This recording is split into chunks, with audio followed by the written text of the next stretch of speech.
Welcome to Prime. A new poll sounds the alarm for Democrats and their chances in the midterm. It also raises questions about whether the excitement over our history-making vice president is fading. According to a new poll by USA Today and Suffolk University, President Biden's approval rating has plunged to just 38%. USA Today says that's the lowest it has ever recorded for a president at this point in his term, except for Donald Trump. Nearly two-thirds of respondents said they don't even want Biden to run again in 2024.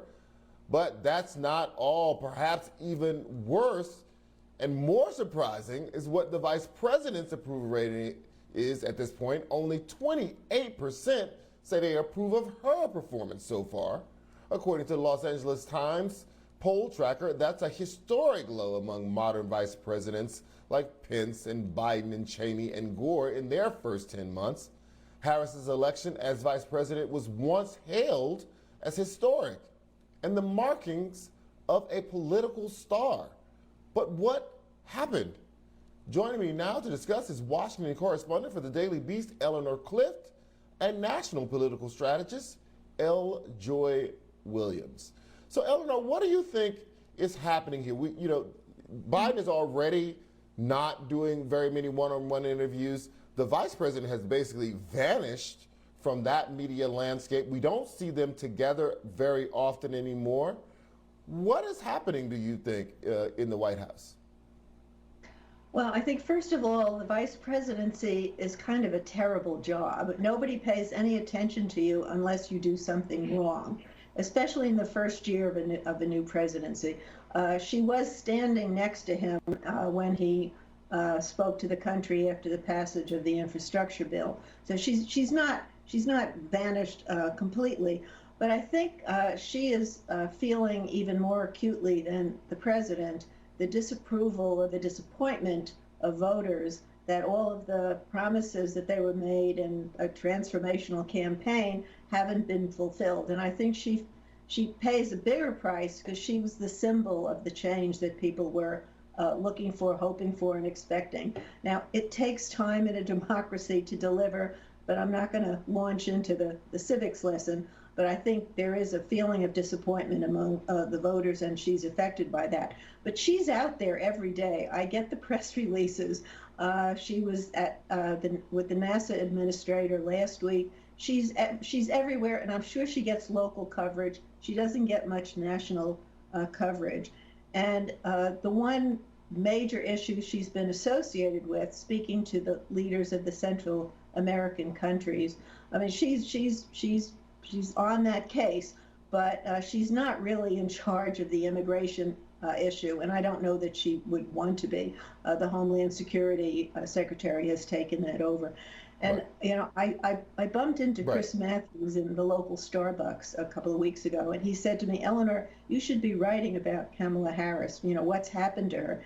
And he said, he didn't say he missed hardball. He said, if I had the job that I had working for Tip O'Neill, I'd sit her down and I'd say, you got to do some soft focus interviews. You got to do some conversations with friendly reporters. Right. People don't know you. Right. And people have got to get to know you. And that hit home with me. So I think her strategy for exposure has not been effective. But for a vice president in the first year with a president who may or may not run again, she's got to be careful about that too. So a lot of factors here that are different for previous vice presidents.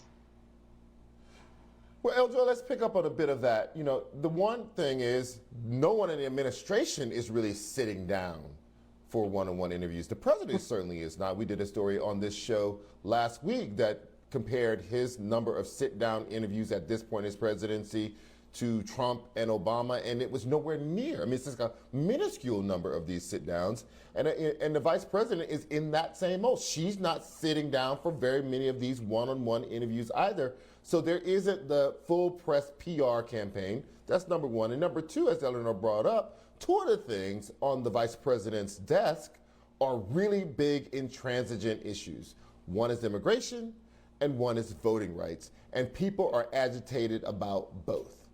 What do you think about these things? Yeah, what's interesting, Charles, is that here I thought we were going to talk about the vice president heading out of the country representing this administration to talk with one of our longstanding allies.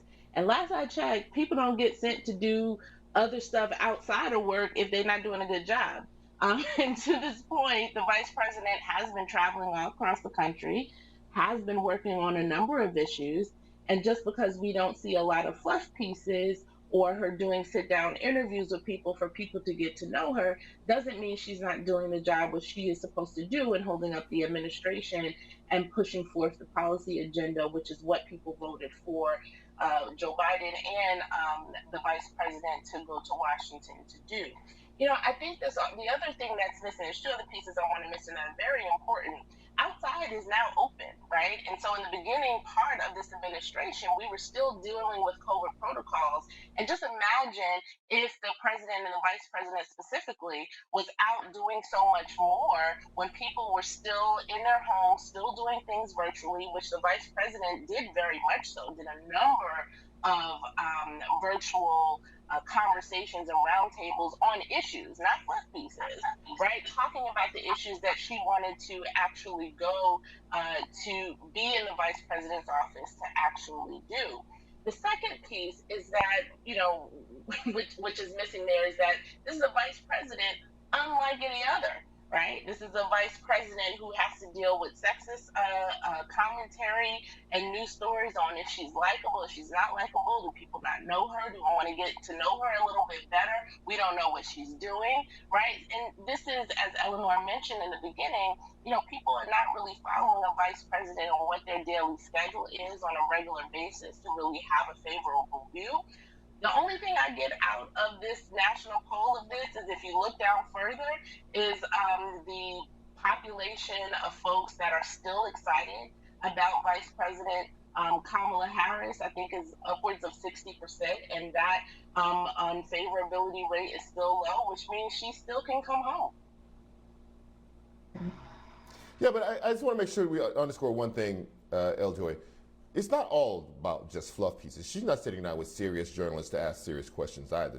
I just want to make sure we differentiate those two things. I'm not saying she needs to do more interviews with Vogue or Elle magazine. I think she needs to sit down with the New York Times and the Washington Post and Politico and all the people who are going to ask that's an administration. questions. But as you mentioned, that's an administration decision in terms of how, because it's not just the vice president. So putting it just on her or her office, that is a decision that it seems to me that the administration is making across the board. Because as you mentioned, President Biden also is not doing a lot of that. Right? Like I haven't heard him on, a lot of different shows that I listen to on drive time, on radio, like we've seen other presidents, and that the Biden as vice president, right, would do, right? So that is obviously a decision they made there, but I think it's unfair to load it, squarely on, the vice president's office and Vice President Harris specifically. Mm-hmm. Exactly. I think Eleanor, I think Joy is right that the administration, the entire West Wing has made this decision. It's just it doesn't serve either one of them. It doesn't serve the administration. It doesn't serve their goals. If the goal is to get the public on your side, to convince the public you're doing the good job, and therefore to have the public to push their local representatives to get past what you want to get passed out of Congress, you have to do the PR work. And that means that you have to get out there and beat the drums and use the bully pulpit, both of the presidency and of the vice presidency, and they're just simply not doing that. But one thing that I want to get to, Eleanor, is one thing that Joy brought up, which is the singularity of Kamala Harris. She's both a woman first and a woman of color first in this role. What headwinds do you think that she is facing that no other vice president has faced before? Well, you add those unique qualities, certainly in that office, and you add that to the fact that she may likely be the presidential candidate in 2024. And you have Trump hovering over the political scene. And while I'm not certain, of course, that he's going to run, he certainly wants to be the kingmaker. And so the 2024 Republican candidate is likely to be a rather Trumpian character. And probably some Democrats are wondering to themselves, do we really want to send a pioneer figure like Kamala Harris into that lion's den? People remember her presidential run. She was not very effective. She's got 3 years here basically to figure out how to better connect, I think, with the American people. And I think now that they have this big piece of legislation under their belt, you're going to see Biden certainly out there more, getting more coverage, and she may well be getting more coverage. But I don't think that they would. I think the West Wing probably doesn't want to push her out more until further into this presidency, because it looks like you're using the auxiliary person because the central person is not strong enough. Right. So I think that's a danger. I want to squeeze Ellen. I want to squeeze El Jory here on one last question. El Jory, taking your point, which is that you said that the vice president is out there doing the work, doing the job. How does she make sure that the American public both understands that she's doing this work and doing this job, and has a higher approval rating of her doing that work and doing that job? Because 28% is just an abysmal number. There's just no way to get around that. Well, I'm not in the business of advocating for elected officials to solely focus on poll numbers, and particularly when, you have other things on the agenda that you want to get done. The greatest thing that she can continue to do, and this administration can continue to do to show any change or upward trend in that, is to actually get the agenda done, is to actually get voting rights done, is actually to get the bills passed on the work that they were doing. And you'll see that turn around in the energy that can be harnessed and organized in order to do that.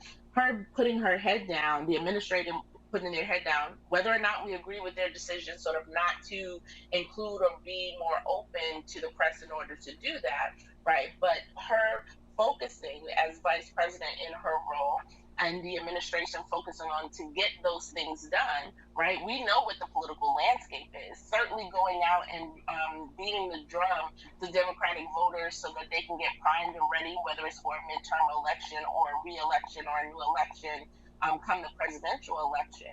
Getting the things on the agenda done is what's most important.